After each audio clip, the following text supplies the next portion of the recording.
Ano to? Uubusin ko lahat? Kahit sakit lang. Try mo.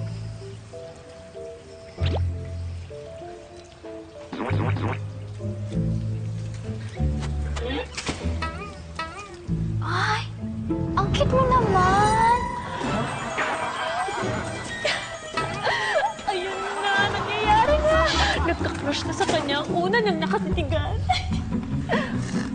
Mainggit kayo.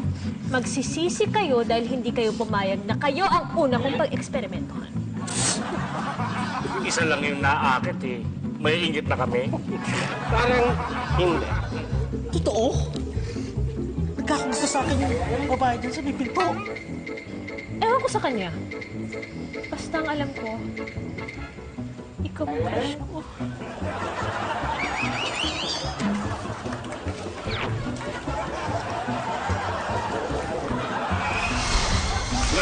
Bitiwan niyo ako! Huwag niyo akong ilayo kay Labey! Labey! Labey!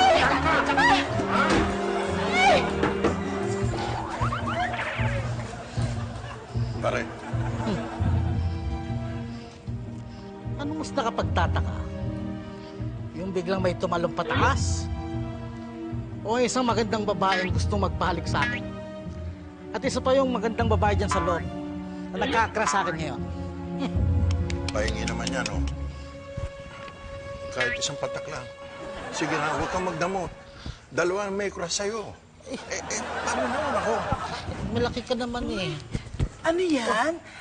Yan ba yung gayuma? Uy, pengi naman yan. One time lang. Teka muna. Sisingit ka pa eh. Ako na nga unang humingi eh. Ano ka ba? Ang tagal-tagal ko na walang jowa, diba? Yun nga eh, pero ako na nakikita mong kausap eh. May problema.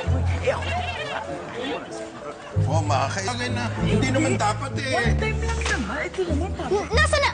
Nasaan na si Cutie? Huh? Asan si Cutie? Cutie. Bebe, yung totoo na nagugustuhan mo talaga ron? Nakikitan ka talaga? Teka, asan na siya? Ha?